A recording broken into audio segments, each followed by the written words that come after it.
다 같이 일어나서 하나님 말씀 받도록 하겠습니다. 하나님 말씀 마태복음 24장 9절부터 14절까지. 그때에 사람들이 너희를 환난에 넘겨주겠으며 너희를 죽이리니 너희가 내 이름 때문에 모든 민족에게 미움을 받으리라. 그때에 많은 사람이 실족하게 되어 서로 잡아주고 서로 미워하겠으며 거짓 선지자가 많이 일어나 많은 사람을 미혹하겠으며 불법이 성함으로 많은 사람의 사랑이 식어지리라. 그러나 끝까지 견디는 자는 구원을 얻으리라. 이 천국 복음이 모든 민족에게 정언되기 위하여 온 세상에 전파되리니 그제야 끝이 오리라. 아멘. 마태복음 24장 네 번째 시간입니다. 세대주의자들과 달리 예수님께서는 주를 믿는 성도들이 환난을 겪을 것이라고 말씀하셨습니다. 그 환난은 예수님의 이름 때문에 겪습니다. 이것은 예수 그리스도의 복음을 믿기 때문에 환난을 겪는다는 뜻입니다. 그리고 거짓 선지자가 많이 일어날 것이라고 말씀하셨습니다. 10절에서 12절 말씀을 보면 세 가지 주제, 곧 배교, 배반, 거짓 선지자들이 일어난다, 이렇게 말합니다. 박해와 거짓 선지자들로 인해서 변절과 배반이 일어납니다. 그 배반과 미움이 교회 안에서도 일어납니다. 이스라엘은 한 나라, 이게 국가 재건이나 제3성전 건축과 같은 것을 주장하는 세대주의 종말론도 우리는 매우 주의해야만 합니다. 무엇보다도 예수님께서 12절에서 불법이 성함으로 많은 사람의 사랑이 식어지리라고 말씀하신 것을 유념해서 잘 봐야만 합니다. 이것은 거짓 선지자들의 활동으로 사람들이 미혹되어서 하나님의 율법도 무시하고 사랑이 없는 종교로 만들어 버리는 것입니다. 이것이 거짓 선지자들의 열매입니다. 신앙에 대한 열심도 사라지게 하고 사랑도 사라지는 그런 세상이 온다는 것을 미리 말해줍니다. 우리가 이 시대의 사상들을 봐서 그렇듯이 주체를 부르짖으면서 주체를 말하는 사람이 뭘 똑같이 외치냐면 해체를 부르짖어요. 주체 그리고 해체 이렇게 가니까 파괴하고 부수는 것은 있는데 건설하고 세워서 아름답게 만들어가는 내용은 없는 거예요. 그러니까 갈수록 세상이 더 험하고 힘들어지는 세상밖에 없는 겁니다. 그리고 한편으로 또 이런 내용들은 주님의 참된 제자들은 서로 사랑하며 믿음으로 살아가는 자들이라는 것을 미리 말씀해 주시는 것입니다. 그리고 예수님께서 13절에서 그러나 끝까지 견디는 자는 구원을 얻으리라고 말씀하셨습니다. 이것은 우리가 잘 견디면 우리가 하는 그런 행실을 보고 구원을 준다는 것이 아니라 주를 믿는 성도에게 그런 끝까지 견디는 믿음의 그런 신앙의 내용을 요구한다라는 걸로 우리에게 말씀해 주신 것입니다. 이 말씀은 마가복음 13장 13절에도 나옵니다. 그래서 이 말씀은 환난과 거짓 선생으로 인해서 미혹과 배교가 일어나는 것을 보면서도 주를 믿는 신앙으로 인내하고 그러면서 믿음을 지키는 자들이 구원을 얻는다는 뜻으로 말씀하신 것입니다. 예수께서는 14절에서 역사의 마지막은 복음이 모든 민족에게 전거되는 것이라고 말씀하셨습니다. 모든 민족이 회심해야 세상의 끝이 온다. 그러니까 이 지구상의 모든 사람이 다 예수님을 믿어야 끝이 온다, 이런 게 아니라 세상 끝이 올 때까지 복음이 계속해서 전거되고 선포된다라는 뜻입니다.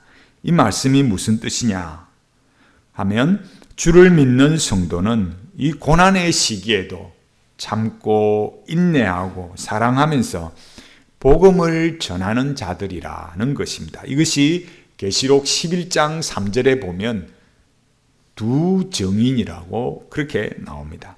전쟁이 일어나고 난리가 나는 그런 상황인데 또 거짓 선지자들의 미혹과 배도가 일어나는 그런 어려운 순간인데도 믿음을 지키고 자기의 믿음을 지키고 예수님의 복음을 전하는 성도라는 겁니다. 늘 그런 상황에서 늘 뭘 보는 겁니까? 우리의 존재적 관점이 무엇인가?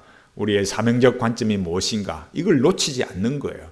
나는 이래서 이번에는 이런 일이 있어서 못하고 세상이 이래서 못하고 이런 것이 아니라 나는 누구인가? 나는 뭘 하고 살아야 되나? 이 존재적 관점, 사명적 관점을 놓치지 않는 거예요. 그것을 가능하게 하는 거. 그러니까 우리 삶에 있어서 신앙으로 말할 때는 믿음을 지키는 거, 복음을 전하는 거 이런 것들이 근본적으로 어디에 근거하나 이걸 잘 봐야 된다라는 거예요. 그렇지 않으면 계속 우리가 예배를 드리고 또 말씀을 듣고 이럴 때는 뭔가 맞는 것 같은데 이 교회만 떠나면 그냥 허하게 되는 거예요. 아무런 관련이 없게 되는 거죠. 이런 모든 삶을 가능하게 하는 것, 예수 그리스도 안에 있는 존재적 관점이다 라는 거예요. 예수 그리스도를 믿고 새로운 존재가 되었기 때문에 하나님의 백성답게 살아갈 수 있는 것입니다. 자, 우리가 24장 관련해서 이 세대주의와 다른 종말론에 대해서 이번 주까지 살펴보도록 하겠습니다. 정동수 목사는 2023년 10월 30일 설교에서 마태복음 24장을 말하면서 그날 환란 후에 24장 29절인데 그날 환란 후에 즉시 해가 어두워지며 달이 빛을 내지 아니하며 별들이 하늘에서 떨어지며 하늘의 권능들이 흔들리리라 이렇게 인용하면서 이것은 교회에게 하시는 말씀이 아니다 이렇게 말했어요. 그러니까 예수님께서 지금 마태복음 24장 말할 때는 교회가 존재하지 않았다라는 거예요. 그리고 지금 여기 있는 사람들이 유대인들이다. 유대인들에게 하시는 말씀이다. 이렇게 말했어요. 구절을 말하면서 또 유달리 한 민족을 미워한다는 것은 유대인만을 말하는 것이고 16절도 다니엘서에서 말하는 그것도 유대인에게 준 것이다. 이렇게 말했어요.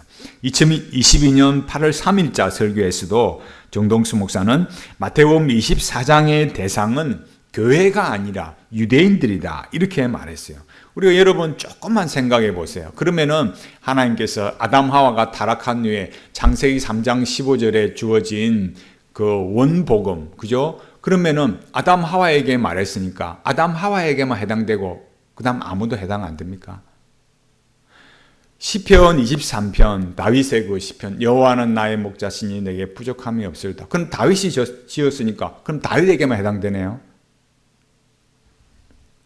성경을 조금만 생각하면 성경의 의미에 대해서 잘 모르고 이런 설교를 하는 것을 알 수 있는 거예요.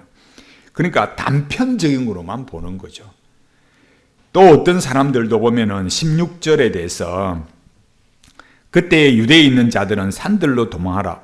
유대에 있는 자, 유대인이네? 이렇게 말하면서 이 16절은 마태복음 24장의 본문이 이방인들을 위한 것이 아니고 유대인을 위한 것이라는 사실이 분명히 드러나는 구절이다. 이렇게 말합니다. 그래서 이들은 은혜 안에 있는 것이 아니라 율법과 약속 아래에 있는 유대인들이고 기관은 과거가 아니라 미래이고 구체적으로 말하면 재림 직전이다. 이렇게 말해요. 말씀 보존학회 또 뭐라 하느냐면 마태복음 24장 13절은 교회 시대의 그리스도인이 아니라 유대인에게 주어진 말씀이다. 이렇게 말합니다. 이런 모든 해석은 왜 이렇게 발생한다고 했습니까? 성경을 해석할 때 유대주의적인 관점, 유대인을 위한 관점으로 성경을 바라보니까 이런 해석이 나오게 된다라는 겁니다. 좋은 해석이라는 게 아니라 올바르지 않은 해석이다라는 거예요. 자, 보시면 이런 그 마태복음 24장은 유대인들을 위한 것이라는 이런 오류들을 보면서 정통 신학자들은 뭐라고 이렇게 가르치고 있는가 이걸 보면 잘 알 수 있어요. 한정근 교수님은 뭐라 하시느냐 하면은 마태복음 24장에 나타난 종말에 대한 재해석이라는 논문이 있습니다. 여기에서 주의 임하심이라는 헬라어가 뭐냐면은 파루시아라는 헬라어예요. 이 파루시아가 예수님에게 사용되는 경우는 어떤 경우냐? 그의 강림을 기대하면서 사용되었다. 그러니까 예수님의 재림을 기대하면서 사용되었다라는 거예요. 마태복음 24장 27절에 인자의 임함이 공중에 나타날 것이다 이렇게 말하고, 이 인자의 임함 파루시아가 29절에 자세히 묘사되어 있는데, 29절에 말하는 그 인자의 임함은 예수님의 재림을 의미하는 것이 명확하다라는 거예요. 그러니까 헬라어 단어 파루시아를 아무데나 사용한 게 아니다라는 거예요. 예수님의 재림에 관해서. 그러니까 정동순 목사나 또 어떤 사람이나 말씀 보존학회나 말한 것처럼 마태복음 24장은 유대인들만 위한 것이 아니다라는 게 벌써 명확해지는 거죠. 강대훈 교수님은 헬라 세계에서 파루시아는 고위 관리나 신이 방문하는 것을 묘사할 때 사용된 용어인데, 신약의 서신서는 예수님의 재림을 위해서 사용한다 이렇게 말한 거예요. 그러니까 서신서를 볼 때도 그 파루시아는 뭐라고요? 예수님의 재림을 의미한다. 그를 용도로 사용했다라는 거예요. 이 필찬 교수는 계시록 12장 14절에 나오는 한때와 두때와 반때는 교회를 의미하는 여자, 그러니까 계시록에 말할 때 여자라고 할 때 그거는 남자 여자 이런 게 아니고 그 여자라는 교회를 의미하거든요. 그래서 여자가 광야에서 양육하는 기간을 가리킨다 이렇게 말하고, 12장 6절에서 말하는 1260일은 여자로 상징되는 교회 공동체가 광야와 같은 이 세상에서 양육을 받는 기간이다 이렇게 말했어요. 이필창 교수는 1260일의 시작은 예수님의 성천이고 그 마지막은 예수님의 재림이다 이렇게 말했어요. 또한 다니엘서 7장 25절, 12장 7절, 여기가 왜 중요하냐면은 이 다니엘서 이 본문이 7년 대환란을 주장하는 근거가 되기 때문에 그런 거예요. 이때도 나오는 한때, 두때, 반때는 문자적으로 어떤 시기에 발생하는 3년 반을 가리키는 게 아니고 초림과 재림 사이의 모든 기간을 상징한다. 그러니까 1260일이나 한때, 두때, 반때 이런 건 뭐라고요? 다 이 3년 반이라는 것도 다 초림과 재림 사이의 모든 기간을 상징한다라는 거예요. 그 이유는 무엇이냐 할 때 교수님 말씀은 이 문맥에서 어떤 시기를 특정한다는 어떤 암시도 없고, 교회가 외부로부터 공격을 받는 것이 예수님의 초림과 재림 사이에 교회가 존재하는 모든 기간에 발생하는 것으로 여겨지기 때문입니다 라고 말했어요. 이게 성경적인 해석이에요. 이게 무슨 말이냐면은, 그러니까 이 말씀에 나오는 것들이, 그러니까 1260일, 한때, 두때, 반때, 3년 반 이렇게 말하는 그때 교회가 환란을 받는다 이거잖아요. 그죠? 그런 일은, 어려운 그런 환란을 받는 것은 저 7년 대환란 때만 일어나는 게 아니고, 그 사람들 주장하는 것처럼 아니고 뭐예요? 예수님이 오신 그때부터 뭐라고요? 환란을 받는다라는 거예요. 여러분, 교회라고 할 때는 잘 보십시오. 여기 제가 추가적으로 설명은 안 했지만은, 교회 우리가 볼 때 뭐라 그래요? 구약도 뭐라 그러느냐? 광야에 있는 교회라 그래요. 그죠? 우리가 교회라는 것을 우리가 항상 우리가 성경을 보는 관점을 말할 때 우리는 지금 새 언약 시대를 산다고 했지 않습니까? 그러니까 구약의 관점에서 신약으로의 관점에 봐야 하는 것도 물론 있어요. 그죠? 그렇지만은 우리는 이미 성취된 관점에서 그림자, 실체, 그러니까 예수님께서 이 옛 언약을 다 완성하신 분이시잖아요. 그러니까 그리스도를 중심으로 그 관점으로 구약을 보는 거죠. 그래서 마태도 한 일이 뭐예요? 좀 이따 설명하겠지만은 옛 선지자들이 말한 것이 예수님에게 어떻게 성취가 되었느냐, 그를 말하면서 그래서 예수님이 누구시다? 그리스도시다 라고 말하는 거예요. 메시아시다. 우리가 마태복음 계속 말했듯이 어떤 거였습니까? 예수님께서 병자 고쳤다, 병자 고치셨다, 뭐 떡을 먹이셨다, 이런 것만으로 말하는 게 아니다라는 거예요. 예수님의 행하신 일이 구약에서 이렇게 예언했는데 예수님께서 이렇게 성취하셨다. 그래서 메시아가 맞다라고 이렇게 말씀하는 거예요. 그래서 우리는 이 신약의 관점, 새 언약의 관점에서 구약, 옛 언약을 보는 거죠. 그래서 여기에 나오는 이런 그 계시록에 나오는 다니엘서에 나오는 이런 말씀들이 이 한때, 두때, 반때, 1260일, 3년 반 이런 것들이 다 뭐라고요? 예수 그리스도 때문에 그 믿음 때문에 예수님의 오심으로부터 마지막까지 이미 뭐예요? 환난이 시작되고 그 믿음 때문에 고난을 받는다라는 거예요. 물론 마태복음 24장에는 유대인에게 특정되는 부분도 있습니다. 매튜풀은 이렇게 말했어요. 어떤 징조들은 예루살렘의 멸망과 세상의 종말이라는 두 사건에 모두에 공통되는 것들이고 신학자들은 예루살렘의 멸망은 세상의 멸망의 모형이기 때문에 두 사건의 징조들은 대부분 서로 중복될 수밖에 없다는 점을 한결같이 지적한다. 매튜풀에 의하면 이게 무슨 말입니까? 예수님의 말씀은 어떻다고요? 유대인에게 해당되는 것도 있다 이거예요. 그리고 또 어떤 거? 세상의 종말에 관한 것도 있다.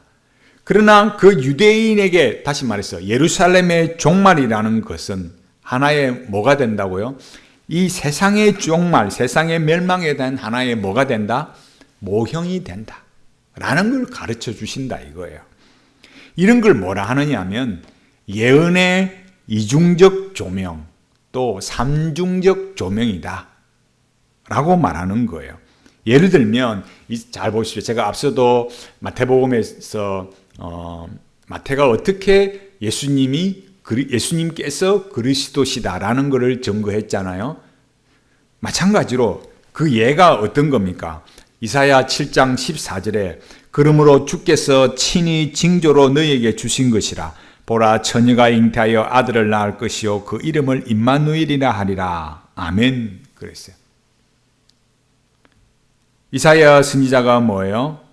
왕에게 나아가서 왕이여 징조를 구하십시오. 그러니까 웃기는 소리 하지 마있어. 나는 징조 그런 거 안 구하랍니다. 이게 무슨 말이었어요? 세상이 이렇게 저 강대국이 날뛰는데 징조 그런 게 뭔 필요가 있습니까? 이따구로 소리를 한 거예요. 그러니까 하나님께서 이사야 선지자를 통해서 뭐예요? 이렇게 말씀을 주신 거예요. 이 내용의 말씀이 이사야 선지자의 아들이나 그 당대에 성취가 되었습니다. 그러나 궁극적으로는 뭐예요? 누구에게 성취되었다? 예수님에게. 예수님의 동정녀 탄생으로 성취되었다라고 마태가 말하는 거예요. 그걸 어디에서요? 마태복음 1장 22절, 23절에서 딱 그 말씀을 말하는 거예요. 그러니까 처음 이 아하스에게 이사야 7장 14절에 말한 이 말씀은 그 시대에 주신 말씀이잖아요. 그러나 그에 대한 궁극적 성취는 누구에게요? 예수님의 동정녀 탄생에게. 이런 걸 뭐라 한다고요? 예언의 이중적 조명, 삼중적 조명 이런 게 있다라는 걸 말하는 거예요. 마태복음 24장의 말씀에는 예수님 시대와 가까운 미래에 일어날 일도 있고 아주 먼 장래에도 일어날 일이 있다는 거예요. 성전이 멸망하고 예수님의 예언이 성취가 됩니다. 또 어떻습니까? 전쟁이나 지진이나 기근이 나는 이런 일부가 성취되고 또 그런 일들은 어떻습니까? 시대마다 반복이 되는 거예요. 앞 세대에도 있었고 우리 세대에도 있고 다음 세대에도 또 있습니다. 그러나 그렇게 되다가 궁극적으로 성취가 되는 거예요. 궁극적으로 성취되는 그 날과 그 시는 인간으로서는 모른다. 또 예수님께서도 나도 모른다. 그럼 누구만 아느냐? 하늘 아버지만 아신다. 이렇게 말씀하세요. 그러니까 마태복음 24장이 유대인들에게 해당한다라고 말하는 것은 첫 번째는 뭐가 문제라고요? 유대주의적으로 유대인을 위한 관점으로 성경을 해석한 오류다. 그리고 뭘 못 봤다고요? 단편적으로 보고 어떻게 해요? 예언의 이중적 조명, 삼중적 조명으로 보지 못한 오류다 라는 걸 명확하게 알 수 있는 거죠. 그 다음에 우리가 세대주의 전천년설에 대해서 살펴보겠습니다. 우리는 지금 이 세대주의 종말론에 대해서 계속 배우고 있는데 오늘은 이 세대주의 전천년설, 메시아닉주, 백투더 예루살렘 여기에 대해서 배워보겠습니다. 세대주의 전천년설이라는 것은 천년왕국이 언제 임하는가에 관한 거예요. 천년설에는 세 가지 확설이 있습니다. 이거 참 들어도 또 잊어먹고 또 잊어먹습니다. 저도 잊어먹어요. 이렇게 있다라는 것을 알고 저렇게는 가서는 안 되겠구나 이렇게 하시면 되겠습니다.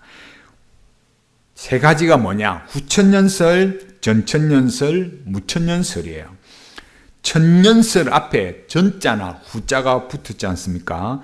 요한계시록 20장에 천년왕국이 나옵니다. 그리고 이것이 19장에 나오는 예수님의 재림 이후의 사건이냐 이전의 사건이냐에 따라서 달라지는 거예요.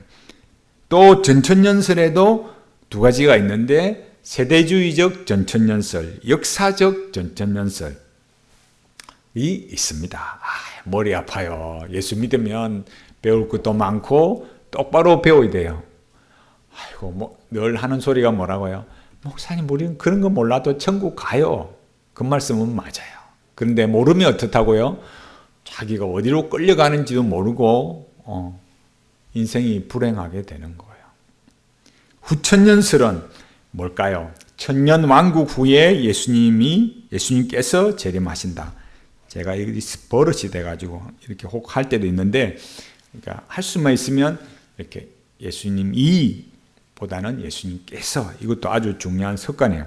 예수님께서 재림하신다는 주장인데 천년왕국 후에 이건 어떤 거냐면은 이 세상이 복음 전파로 인해서 구원 역사로 인해서 점차 이 세상이 기독교화되고 사람들이 변화되고 그래서 새로운 사회가 되고 과학이 발달해서 기술이 발달해서 생활이 편리해지고 구약에서 예언한 왕국이 실현된다. 이런 걸 강조하는 거죠. 그러니까 복음의 능력을 강조하는 거예요.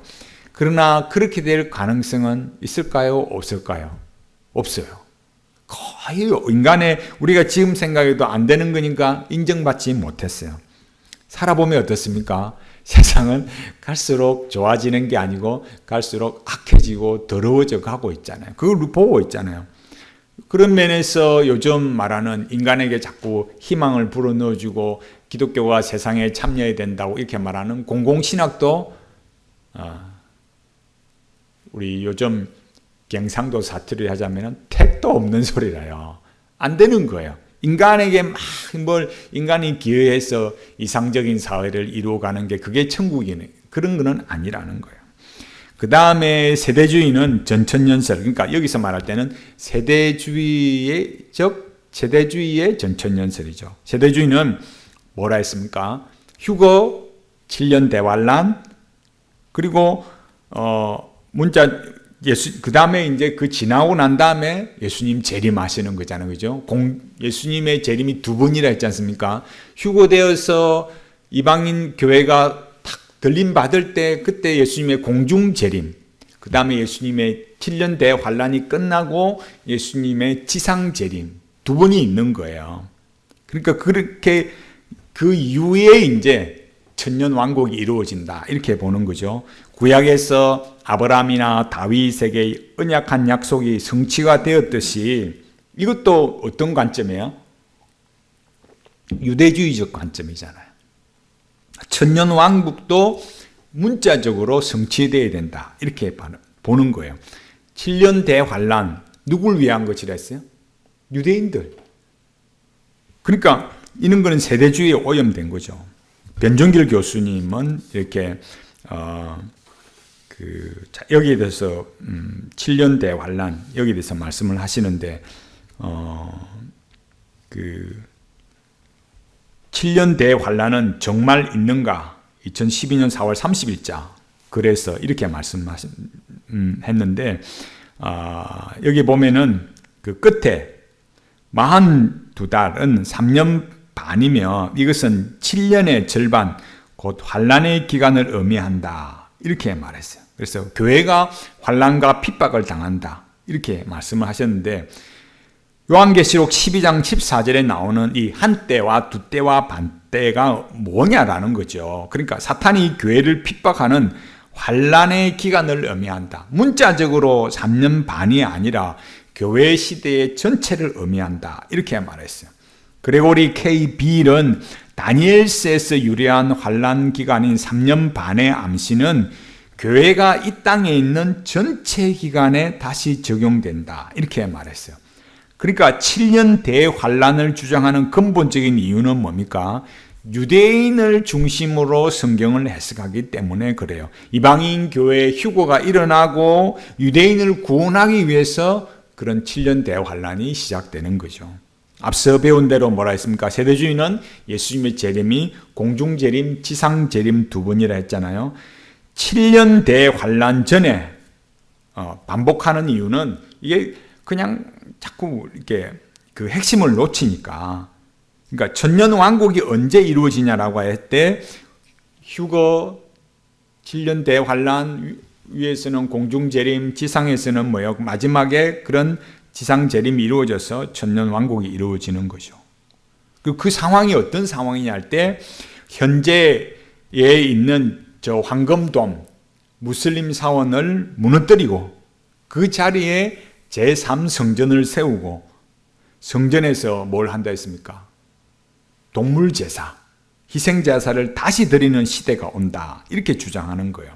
그래서 세대주의가 말하는 천년왕국은 메시아 왕국이 문자적으로 성취되는 것입니다. 그것이 요한계시록 21장 22장이다 이렇게 말해요. 이런 세대주의 전천년설은 한국 선교사들이 부흥회를 할 때 또 꼭 선교사들 뿐만이 아니죠. 그 선교사들에게 오염된 이 부흥사들이 사용하는 단골 메뉴였어요. 그러니까 지난 시간에 말했듯이 좀 힘들면 뭐라고요? 주여 언제나 오시렵니까? 그냥 빨리 여기 짐 싸고 빨리 가고 싶은 거 그런 걸로 자꾸 만들어 간 거죠. 역사적 전천년설, 그러니까 이 세대주의 전천년설과 다르게 역사적 전천년설은 뭐냐?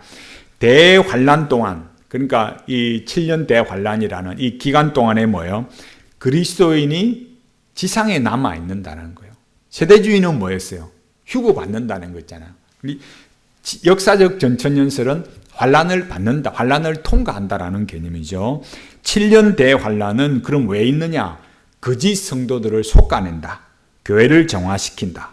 그래서 그리스도의 재림은 천년 왕국보다 앞설 것이다. 이렇게 보는 거예요. 솎아내고 천년 왕국 이렇게 되는 거죠. 역사적 전천년설은 교회가 하나님의 언약 백성으로서 이스라엘 민족을 대신했다. 이렇게 보는 거예요. 훨씬 더 세대주의와는 차이가 나는 걸 알 수가 있지 않습니까? 뭐 어떤 면에서요? 세대주의는 어땠어요? 세대주의는 이방인 교회, 유대인 교회, 예수 믿은 유대인하고 뭐예요? 분리시키잖아요. 이방인 교회는 뭐라 했어요? 막간에. 왜? 유대인들이 복음을 거부했기 때문에 막간으로 생겨난 것이지 원래는 그게 아니다 이렇게 보는 거죠. 그래서 역사적 전천년설은 언약적인 전천년설이다. 언약적 전천년설 이렇게 말하는 거예요. 천년왕국을 그렇지만 이 역사적 전천년설도 마찬가지로 천년왕국을 문자적으로 이루어질 미래의 사건이다. 이렇게 봤어요. 이것은 이 문자적으로 이루어지는 역사적 전천년설은 초기 교부들에게 인기가 있었어요. 그렇지만은 물질 세계를 악하게 봤던 또 헬라 철학가 또 이 지상의 천년왕국 개념, 이 물리적으로 이루어진다라는 개념을 이렇게 경시하는 그런 개념이 생기면서 쇠퇴하기 시작했어요. 그럼 개혁신학은 뭘까요? 개혁신학은 무천년설을 주장합니다. 개혁신학은 언약신학인데 개혁주의 언약신학은 문자적으로 천년왕국이 실현되는 것이 아니라 영적으로 해석합니다. 천년왕국을 영적으로 해석한다는 것은 뭘까요? 그것은 예수 그리스도의 초림으로부터 재림 사이에 전 교회 시대를 천년왕국이라는 그 천년을 상징적으로 해석하는 겁니다. 이것을 무천년설이다. 없을무니까 문자적으로 천년왕국은 없다라는 거예요. 그러니까 무천설은 어떻게 했어요? 그러니까 예수님의 초림으로부터 재림까지 교회 시대고 그것이 천년왕국이고 환란을 통과하고 마지막에 뭐예요? 예수님 딱 오시면 재림하시면 하나님의 나라가 시작되는 거. 영원한 하나님의 나라 시작되는 거죠. 지금은 뭐냐? 지금이 현재의 은혜의 시대가 곧 영적으로 천년왕국이다. 이렇게 보는 거예요. 지금이 천년왕국 시대니까 예수님 재림하시면 이 땅에 우리가 누리고 있는 이 천년왕국은 없어지고 새하늘과 새 땅, 곧 영원한 세계로 들어간다는 거예요. 이것이 개혁주의 무천년설입니다. 어거스틴과 칼빈이 이 무천년설을 말했어요. 우리는 이런 그 천년설을 세 가지 종류의 이런 천년설을 잘 비교해 보면서 특히 뭐예요? 세대주의의 전천년설. 왜? 유대인들을 구원하기 위한 관점, 유대인 관점으로 이 성경을 해석하기 때문에 그런 관점에서 벗어나야 되고 오염되지 않아야 됩니다. 지난 시간 말했듯이 우리 초기에 선교사들이 뭐예요? 대부분이 세대주의 선교사들이기 때문에 거기에 계속 오염되어 내려와서 지금은 세대주의를 문제가 있다. 그건 세대주의는 성경적 개념이 아니다. 이렇게 말하면 그런 난리가 없는 거예요. 사람을 완전히 그냥 뭐 이상한 사람처럼 취급하는 그런 시대가 되었어요. 그리고 앞서 말했듯이 마태복음 24장은 뭐라고요? 유대인만을 위한 거다. 이렇게 해석은 안 된다 했습니다. 그죠? 유대인들에게 해당되는 것도 있지만 그런 거는 뭐라 했어요? 궁극적 성취의 하나의 뭐가 된다고요? 모형이 되고 예언의 단편적인 면만 봐서는 안 되고 뭐라고요? 이중적, 삼중적인 면도 봐야 된다. 그렇죠? 이사야서의 말씀의 예언들 마태복음 1장 21, 23절에 나오는 거 또 말했듯이 창세기 3장 15절이나 시편 23편이나 그 외에 어떤 말씀도 하나님께서 구원 역사를 이루어 가시는 것이 구약의 관점이 아니라 뭐예요? 신약의 관점으로 예수 그리스도 중심으로 그리스도 중심적인 그걸 요즘 말하면 그리스도 완결적 방식이라 해서 그리스도 안에서 해석을 해야 된다라는 거예요. 그 다음에 살펴볼 것이 백투 예루살렘 운동이에요. 백투더라고 하기도 하는데 백투 예루살렘 운동인데 이런 그 운동은 뭐 내용 간단합니다. 구약의 이스라엘이 문자적으로 그대로 회복될 것을 믿는 거예요. 대한예수계 장로회 합동교단은 지난 98회 총회에서 선교단체 인터콥의 최바울 선교사와 교류 단절을 결의했습니다. 그 이유는 뭐냐 할 때 이 백투 예루살렘과 같은 세대주의적 신학 사상 때문이다. 이렇게 말했어요. 이 백투 예루살렘 운동에 대해서 이 필찬 교수님은 예수님의 재림을 앞당길 수 있다는 잘못된 신앙에 기반해 있다. 이렇게 말했어요. 땅끝을 예루살렘이라고 이해하고 복음이 예루살렘으로 가는 길을 막고 있는 이슬람권을 선교해야 된다. 옛날에 뭐 이렇게 창 해가지고 뭐 10, 40창입니까? 하여튼 뭐 그 창 네모딱지게 이렇게 해가지고 막 그렇게 선교 붐을 일으키고 그랬잖아요. 그러니까 이렇게 되면은 백투 예루살렘이 어떻게 되느냐? 그러니까 팔레스타인과 이스라엘의 정치 관계에 대해서 제대로 인식하지 못하고 친미, 친이스라엘 정치 노선을 가지게 되는 거예요.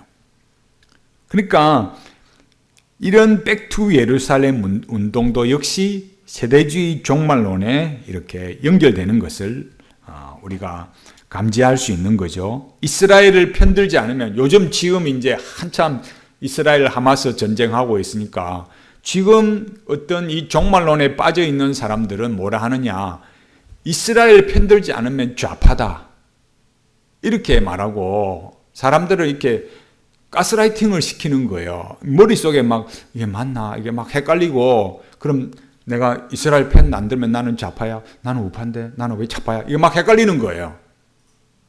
아니에요. 이스라엘과 다른 나라, 하마스뿐만 아니라 뭐 다른 어느 나라가 이스라엘과 싸우더라도 뭐예요? 그건 왜 싸웁니까? 자국의 이익을 위해서 싸우는 거죠. 근데 왜 우리가 누구 편 들고 그래요? 그러면은 예를 들어서 우리나라 대통령이 누구 편 들면 그럼 어떻게 돼요? 자꾸 헷갈리면 안 됩니다. 그런 전쟁은 그들의 자국의 이익을 위해서 싸우고 있는 거기 때문에 누구 편을 안 든다고 해서 야 너는 좌파고 너는 사탄 편이고 막 이렇게 사람을 몰아가니까 괜히 사람들 또 어떻게 해요? 막 불안하게 만들고, 또 어떤 사람은 막 이게 막 불안하니까 끝까지 몰아가서 막 생명책에 내 이름이 없나 막 헷갈리고 사람 참 피곤하게 하는 스타일들이에요. 그렇게 하면 안 됩니다. 세대주의, 이런 종말론, 이런 거 참 주의해야 되는데, 우리 시대의 이 백투더 예루살렘 이런 것들도 너무너무 헷갈리게, 잘 모르시는 분들은 헷갈리게 막 어렵게 되는 거예요.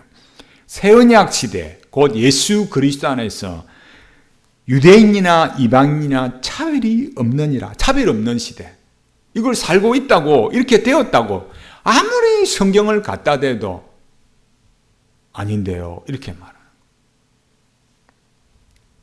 참 이 세대주의 전천연설에 오염되고 이런 백투 예루살렘 운동 이런 것도 이렇게 되면 너무너무 마음이 피폐해지는 거예요. 백투 예루살렘 운동도 역시 뭐냐면 예루살렘이 이전의 영광을 다시 찾을 것이다. 이전의 영광이 뭐예요? 다윗의 나라, 이스라엘이 중심이 되는 나라, 막 그랬잖아요. 지난 시간에 말했잖아요. 그런 거를 안 만들어 준다 하니까 예수님을 어떻게 했다고요? 십자가에 못 박아 죽여버렸다니까요. 성경을 몰라도 너무 모르는 거예요. 이런 내용들을 모르니까. 이것도 역시 뭐라고요? 이런 예루살렘의 영광을 회복한다, 이런 문자적으로 해석하는 거죠.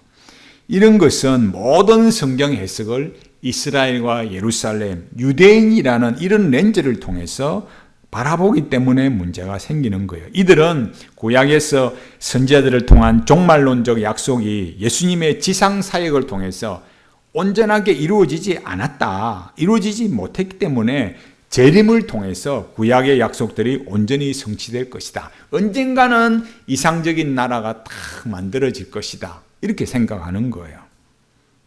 그래서 백투 예루살렘 운동의 해석자들은 예루살렘의 재림을 통해서, 예수님의 재림을 통해서 예루살렘이 회복되는 것을 보게 될 것이다. 그러니까 예수님이 오는 것은 누구를 위해서 오는 거예요? 예수님께서 오시는 것은 이스라엘 잘되게 해주려고.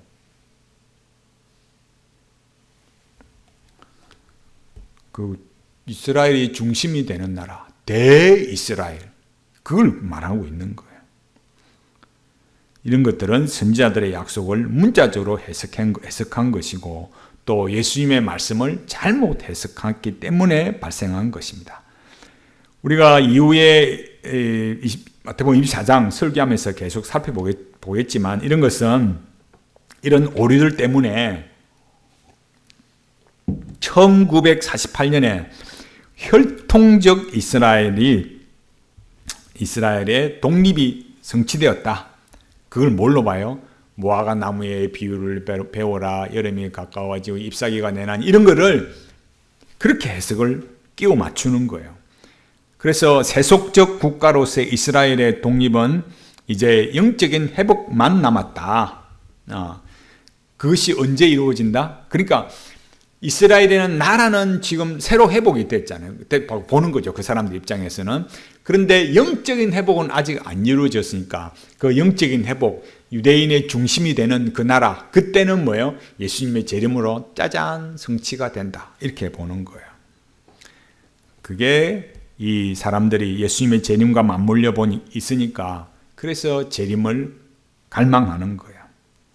우리가 마지막으로 살펴볼 것은 메시아닉 주입니다. 주라는 것은 이 유대인을 주라거든요.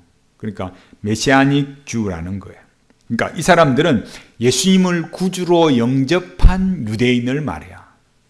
예수님을 메시아로 믿고 예수님을 믿는데 예수님을 예수라 안 부르고 예시와로 부르는 거예요. 왜 그렇게 부르느냐?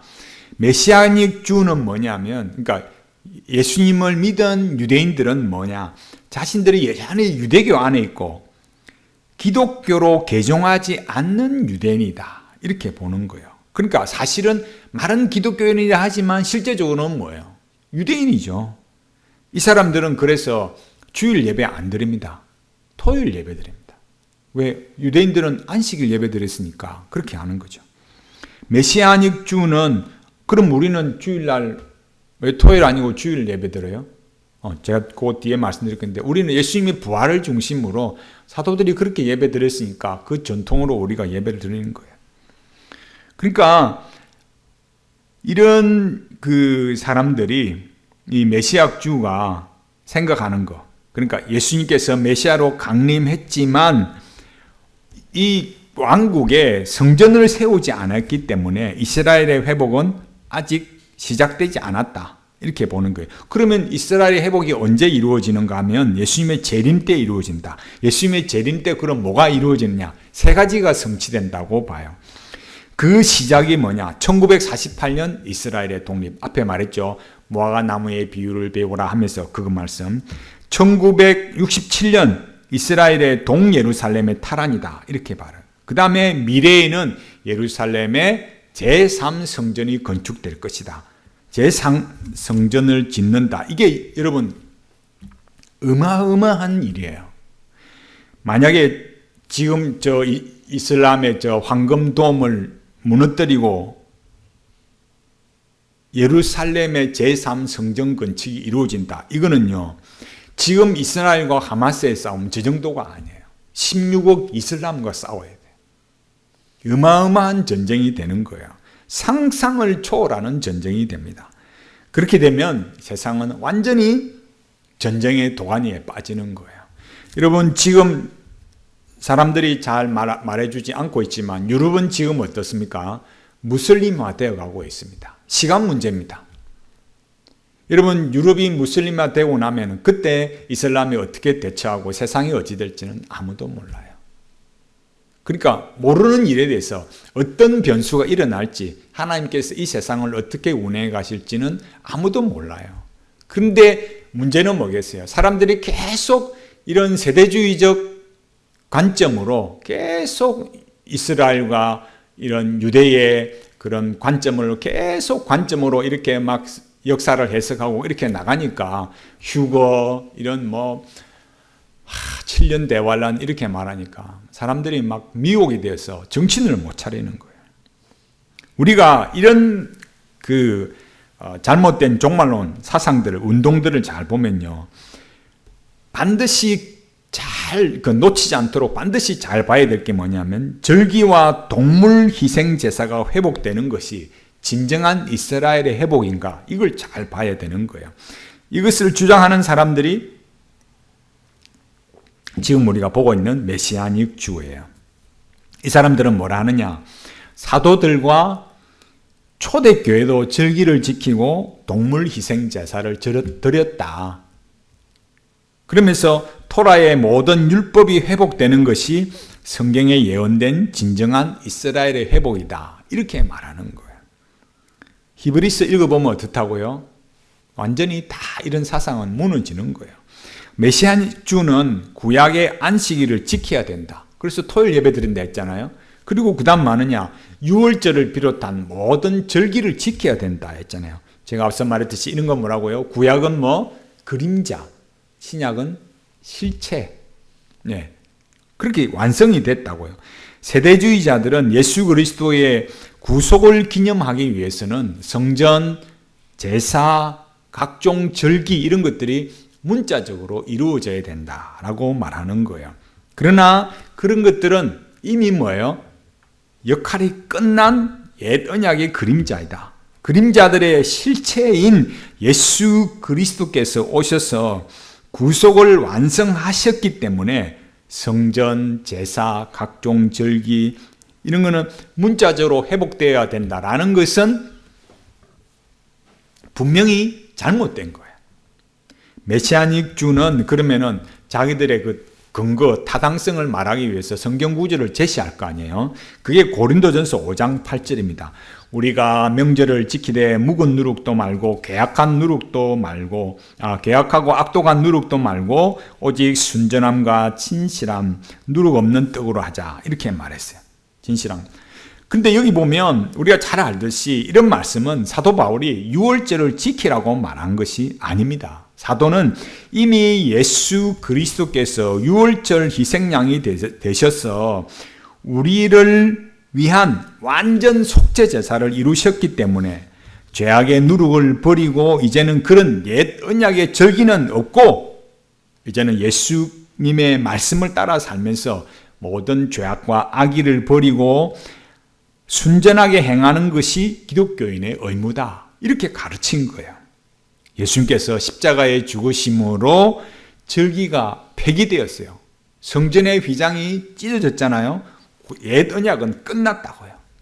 여기 옛 언약의 모든 게 끝났다는 게 아니라 그런 그림자로서 예수님의 실체 이렇게 완성이 되었다라는 거예요. 이제 옛 언약의 절기는 뭐가 아닐까요? 은혜의 수단이 아니에요. 은혜의 수단. 우리가 예수님을 믿고 이런 건 다 뭐예요? 우리가 영혼이 구원받는 거잖아요. 이제는 동물을 잡아서 피를 흘리고 절기를 지키는 것으로 내가 구원 얻었다, 죄사함 받았다 이런 게 아니고 우리 죄사함 받은 건 어디로 오는 거예요? 예수님의 십자가의 피로서. 조금만 생각하면 올바르게 알 수 있습니다. 그러면 예수님께서 우리에게 주신 은혜의 수단은 뭐라고 교회에서 가르쳐요? 말씀과 성례와 기도다. 이렇게 가르치는 거예요. 우리 이렇게 구속의 역사를 보면 초대교회가 절기를 지켰다라는 것은 거짓이라는 것이 드러납니다. 우리가 항상 생각해야 되는 거, 성전은 더 이상 거룩한 곳이 아니다라는 거예요. 예수님께서 마태복음 23장 38절에 보라 너희 집이 황폐하여 버려진 바 되리라. 아멘. 이렇게 말씀하셨어요. 이런 건 뭐라 했습니까? 유대인으로서 머리가 깨진다 이거예요. 자기들의 존재가 다 부서지고 우리가 왜 요즘은 그래픽이 잘 되니까 사람 몸이 팍 이렇게 부서지는 게 나오잖아요. 그런 것처럼 완전 존재가 박살이 나는 거예요. 뭐가 없는 유대인, 성전이 없는 유대인은 유대인이 아니에요. 자기 목숨같이 여기는 거예요.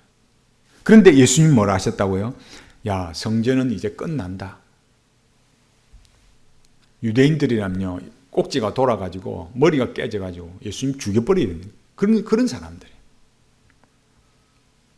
이제는 아무 의미 없게 되었어요. 예수님께서는 십자가에 피 흘려 죽으심으로 죄사함을 받게 하는 은혜를 우리에게 주셨어요. 이제는 뭐가 아니라고요? 짐승의 피, 짐승의 제사 아니다 이거예요. 그리고 저 성전으로부터 제사장과 그런 짐승의 희생제사, 그 제사와 관련된 절기들, 모든 옛 언약의 모형들은 다 폐기가 되었어요. 이것을 히브리서 10장 12절에서 말합니다. 예루살렘 성전을 재건하고 피 흘리는 제사를 다시 드린다. 이건 뭘 말한다 했습니까? 그리스도의 십자가의 희생을 무효로 만들고 부정하는 거다라는 거예요. 새 언약 시대의 성전은 손으로 지은 것이 아니다. 그럼 뭘 했습니까? 예수 그리스도를 믿는 하나님의 백성들이라는 살아있는 돌들로 구성된 교회다. 이런 왜 이렇게 표현했어요? 건축물과 같은 의미로 그렇게 표현했기 때문에 그렇죠. 초대교회가 절기를 지키지 않고 폐한 것은 AD 49년 예루살렘 총회에서 결정한 겁니다. 우리는요, 그래서 우리는 지금 뭐합니까? 세븐데이 사이클이라 했잖아요. 일주일에 이 7일 시스템, 주일을 지키는 것. 주일이 곧 절기다. 이 주일 시스템을 지키고 살아가도록 그렇게 한 거예요. 예수님의 부활을 중심으로 그렇게 우리 삶과 우리 존재와 삶이 돌아가도록 그 패턴을 이렇게 사이클을 그렇게 따라가고 있는 거예요. 사도행전 15장 5절에 보면 바리새파 중에 믿는 어떤 사람들이 일어나 말하되 이방인에게 할례를 주고 모세의 율법을 지키라 명하는 것이 마땅하다 하니라 이렇게 말했어요. 그럼 사도들은 뭐라 했습니까? 제사와 그런 절기와 할례 이런 것들은 누구에게만 해당된다? 그럼 유대인들에게만 해당되었던 거다. 7절에서 많은 변론이 있은 후에 그럼 뭐 하기로 했을까요? 폐지하기로 결의했어요. 이것을 사도 베드로가 강력하게 말했습니다. 뭐라고요? 10절에서 하나님을 시험하여 우리 조상과 우리도 능히 매지 못하던 멍에를, 그 멍에가 뭐예요? 모세 율법. 이거를 저 이방인의 목에 두려느냐 이렇게 말하는 거죠. 야, 우리도 못했어. 그런데 저 이방인들에게 하라고? 웃기는 소리 하지 마라 이거예요. 옛 언약의 제사와 절기는 더 이상 효력이 없다. 땅땅땅 끝났어요. 결론 내렸다니까요. 그럼 11절에서 그 결론이 뭐냐? 우리가 저희와 동일하게, 그 다음 말이 중요합니다. 주 예수의 은혜로 구원받는 줄 믿노라 하니라. 아멘. 이렇게 된 거라니까요. 구원은 어떻게, 이제는 더 이상 뭐예요? 옛 언약의 희생제사, 절기 이런 거 끝났어. 구원은 뭘로요? 오직 예수 그리스도를 믿는 믿음으로만 되는 시대다. 이렇게 선포한 거예요. 이 결론을 확정한 사람이 누구입니까? 사도 야고보예요. 야고보가 19절 20절에서 이렇게 말했습니다. 그러므로 내 의견에는 이방인 중에서 하나님께로 돌아오는 자들을 괴롭게 하지 말고 다만 우상의 더러운 것과 음행과 목매어 죽인 것과 피를 멀리하라고 편지하는 것이 옳으니 아멘. 이렇게 사도 야고보가 뭐라고요? 야, 우리도 못 지킨 거, 베드로가 말했듯이 옛 언약에 속한 거, 제사, 절기, 할례 끝났다. 지키지 마라. 그런데도 어떤 사람들이 사도들의 결정에 반감을 품은 사람들이 있었어요. 그게 문제가 되었던 거죠. 저 메시아닉 주가 주장하는 것처럼 초대교회가 절기나 제사를 지켰다 하는 주장은 엉터리라는 걸 알 수 있는 거예요. 사도 바울이 에베소서 2장 15절에서 의문이 여기 의문이 아니고 퀘션 마크가 아니라 거룩한 문서, 계명을 말하는 율법을 말한 거죠. 의문에 속한 그 계명의 율법을 자기 육체로 폐하셨으니 이는 이 둘로 자기의 안에서 한 세 사람을 지어 화평하게 하시고 아멘. 그러니까 예수 그리스도께서 십자가에 피 흘려 죽으심으로 희생 제사는 폐하여졌다. 이렇게 말한 거예요. 사도 바울이 골로새서 2장 14절 16절에서 이렇게 말합니다. 우리를 거스리고 불리하게 하는 법조문으로 쓴 증거를 지우시고 제하여 버리사 십자가에 못 박으시고 통치자들과 근세자들을 무력화하여 드러내어 구경거리로 삼으시고 십자가로 그들을 이기셨느니라. 그러므로 그 다음 뭐라 하느냐? 먹고 마시는 것과 절기나 초하루나 안식일을 이유로 누구든지 너희를 비판하지 못하게 하라. 아멘. 이랬어요. 더 이상 그런 의식의 율법은 논하지 마라. 예수 그리스도께서 십자가에 피 흘려 죽으심으로 다 폐지가 되었다라는 거예요. 마태복음 27장 50절 51절 성소의 휘장이 찢어졌다. 이제는 성전 제사 끝났다. 폐지되었다. 이렇게 말했어요. 히브리서 7장 27절에 뭘로 선언합니까? 그가 단번에 자기를 들여 이루셨다. 9장 12절에도 염소와 송아지의 피로 아니하고 오직 자기 피로 영원한 속죄를 이루사 단번에 성소에 들어가셨느니라. 다시 십자가에 올라갔다가 또 내려왔다가 또 올라갔다가 또 못 박히고 이런 필요가 없다. 왜? 성자 하나님이시니까 단번에 이루셨다. 구속을. 그래서 더 이상 성전 제사 없다고요. 계속 강조했듯이 교회를 성전이라 하는 건 뭐라고요? 여기서 동물 제사 드려야 되는 거예요. 예수님의 십자가의 피를 무효로 만드는 거예요. 어느 목사라도, 아무리 큰 교회 목사라도, 아무리 화려하게 지어놓고 여기다 성전이다라는 것은 예수님의 십자가를 무효화시키고 있는 목사라는 거예요. 그런데도 여전히 사람들, 교인들도 똑바로 안 배우니까 성전 재건을 주장한다. 이런 거, 메시아닉 주든 백투 예루살렘 운동이든 또 제3성전 말하는 이런 세대주의자든 그런 사람들은 다 뭐예요? 우리가 이 십자가 구속을 말하는 것만 잘 봐도 십자가 구속에 거꾸로 가는 사람, 역행하는 사람들이다라는 거예요. 메시아닉 주는 다니엘서 9장 27절을 가지고 말하면서 또 그런 멸망에 가증한 것을 이렇게 말하지만은 이런 말씀들도 역시 마찬가지로 예수님께서 성전 제사를 폐하신다라는 그런 뜻으로 말씀을 하셨어요. 여기에 나오는 이제 멸망에 가증한 것에 대해서는 이어서 계속 우리가 배워갈 겁니다. 결론적으로 이렇게 세대주의 종말론이나 백투 예루살렘이나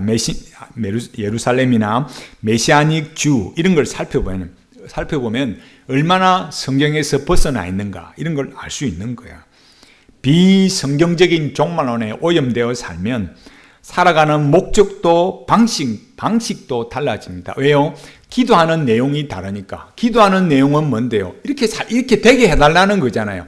그게 자기가 빨려가는 거예요. 살아가는 내용도 달라지는 겁니다. 그러니까 기도가 무엇이냐, 뭘 위해 기도하느냐가 뭘 위해 살아가느냐를 결정하는 거예요. 우리는 성경이 가르치는 대로 예수님의 재림, 하나님의 나라 이걸 믿고 살아야 됩니다. 7년 대환란, 휴거, 제3성전 이런 것들은 세대주의 종말론의 핵심이지만 우리가 지금까지 이렇게 살펴보면 결코 성경적이지 않다라는 걸 알 수 있습니다. 가면 갈수록 더 미혹이 일어납니다. 왜? 거짓 선지자들이 더 많이 일어나기 때문입니다. 그러면요, 우리는 이 혼란스러운 상황 속에서도 하나님의 말씀으로 의미와 통일성을 받으면서 충만한 삶을 살아가야 됩니다. 현실적으로 보면 예수님 말씀대로 뭐예요? 좁은 문으로 들어가라. 왜요? 그게 넓은 데는 뭐예요? 사람들이 많이 찾지만 찾는 이가 적음이라. 말씀 바르게 가는 것은 어려운 거예요. 이 어려운 시대 속에 우리는 예수 그리스도의 복음을 전가하고 영혼들을 사랑하면서 구원에 이르게 하는 신실한 주의 백성으로 살아가야 합니다. 세상 끝날까지 예수 그리스도의 신실한 정인으로 살아가다가 하나님의 나라에서 영광을 누리는 복된 성도들이 다 되시기 바랍니다. 여호와는 내게 복을 주시고 너를 지키시기를 원하며 여호와는 그 얼굴로 내게 비치사 은혜 베푸시기를 원하며 여호와는 그 얼굴을 내게로 향하여 드사 평강 주시기를 원하노라. 주 예수 그리스도의 은혜와 하나님의 사랑과 성령의 교통하심이 너희 무리와 함께 있을지어다. 아멘.